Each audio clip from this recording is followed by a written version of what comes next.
वर्ष इसी जून में हम लोगों ने यहाँ पर शिलान्यास किया था और आप सभी से श्री रमेश नारायणन जी ने एक वायदा किया था कि ये ग्रिड 1 साल में बनकर तैयार हो जाएगा और वो वायदा आज उन्होंने पूरा कर दिया है। बिजली आज हमारी बेसिक नीड बन चुकी है।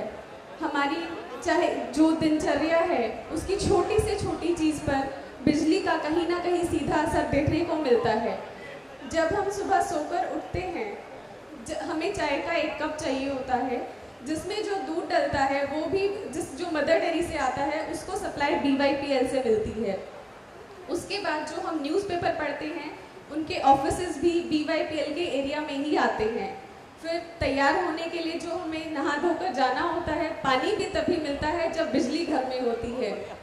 तैयार होकर जब हम बाहर जाते हैं, CNG पंप जब गाड़ी में डलवानी होती है तो वो भी मैक्सिमम BYPL एरिया में ही आती है। इसके बाद जब हम ऑफिस पहुंचते हैं वहाँ पर लाइट का होना बहुत ज़रूरी है। बिना बिजली के ऑफिस का कोई काम हो ही नहीं सकता।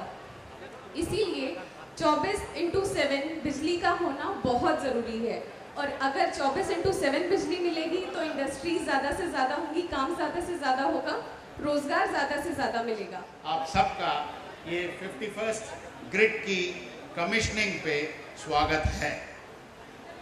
ये ग्रिड हमारे पूरा ये मयूर विहार 3 को रिलायबल सप्लाई देगा।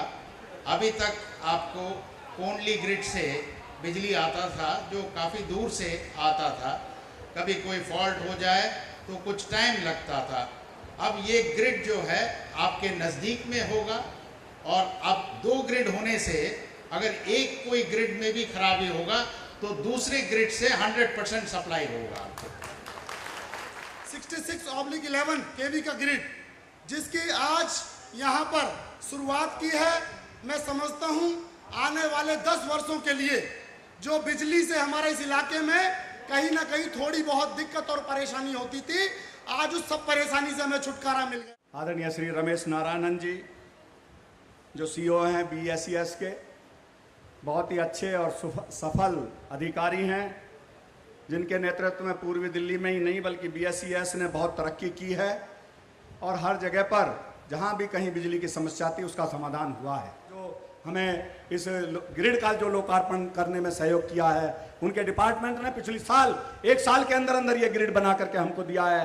पिछली बार जब कोंडली का ग्रिड में आग लग गई थी तो हमारा ये क्षेत्र पूरा अंधेरे में डूब गया था, लेकिन अब ऐसे ग्रिड बन जाने से ये डिवाइड हो जाएगा लोड और ऐसी घटनाएं नहीं होंगी, लोगों को बहुत सहूलियतें रहेंगी। मैं आप सबको फिर इस ग्रिड के आपको सौंपने जो माननीय मुख्यमंत्री जी आएंगे आपको बधाई देता हूँ, मुबारकबाद देता हूँ। आज बड़ा सौभाग्य है कि 51वां ग्रिड जो है वो मयूर विहार फेज 3 में बनकर तैयार हुआ है। मुझे याद है वो दौर जब 1993 में पहली बार हम दिल्ली विधानसभा में चुनकर गए थे और बिजली की जो हालत थी, जबकि उस समय बिजली की मांग मात्र 1800 मेगावाट थी जो बढ़कर आज तकरीबन 5800 मेगावाट है, कि दिल्ली में जो बिजली के दाम हैं वो आज भी हिंदुस्तान के कई राज्यों के मुकाबले में 30% ही कम है। और उसके लिए एक एडवर्टाइजमेंट भी हमने निकाला। तो ये छल की राजनीति जो बिजली के नाम पे हो रही है, दिल्ली के लोग अच्छी तरीके से जानते हैं कि क्या हालत होती थी।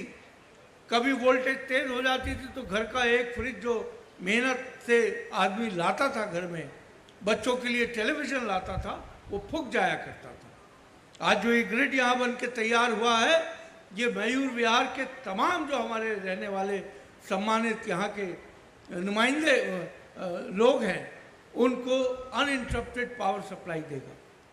और ये जो ग्रिड का उद्घाटन आज हुआ है ये 50 करोड़ की लागत से बनाया गया है और उम्मीद यही है कि आने वाले 5 बरस के लिए आप लोगों को बिजली की कोई तकलीफ या परेशानी नहीं होगी। तब ये आता है कुछ अच्छा भी नहीं लगता, क्योंकि आज आपको और मुझे सबको आदत पड़ गई है कि हमें 24 घंटे की बिजली चाहिए। तो नारायण जी को, रमेश नारायण जी को मैं ये कहना चाहती हूँ कि इन्होंने बहुत मेहनत करी है, इसमें कोई दो राय नहीं है, लेकिन डिमांड इतनी बढ़ रही है तो उसको आपको देखना पड़ेगा कि जिसमें हमारे एक भी परिवार या एक भी भाई या बहन को बिजली की किल्लत या दिक्कत ना महसूस हो। ये हमारा वायदा है आपको और इसको हम पूरा करके रहेंगे। हम रमेश नारायण जी को कहेंगे कि ये हम बर्दाश्त नहीं करेंगे कि कहीं पर भी हमारे यहाँ बिजली की कमी महसूस हो। आज तो ये 300 मेगावाट का जो बनाया जा रहा है, डिस्ट्रीब्यूशन सेंटर जो बनाया जा रहा है, वो ग्रिड जो बनाया जा रहा है, उससे अब तकलीफ नहीं होनी चाहिए। और अगर जो तकलीफ होती है तो रमेश नारायणन जी इसके जिम्मेदार रहेंगे कि उन्होंने इस बात को सोचा है, उनकी कंपनी ने इस बात को सोचा है कि मयूर विहार थर्ड फेज के लिए हम एक ऐसा ग्रिड लगाए कि 24 घंटे अच्छी से अच्छी बिजली आप तक पहुंच सके। तो रमेश जी, मैं सब आवाम की तरफ से और अपनी तरफ से आपका बहुत बहुत शुक्रिया करती हूं और आपको शुभकामनाएं भी देती हूं।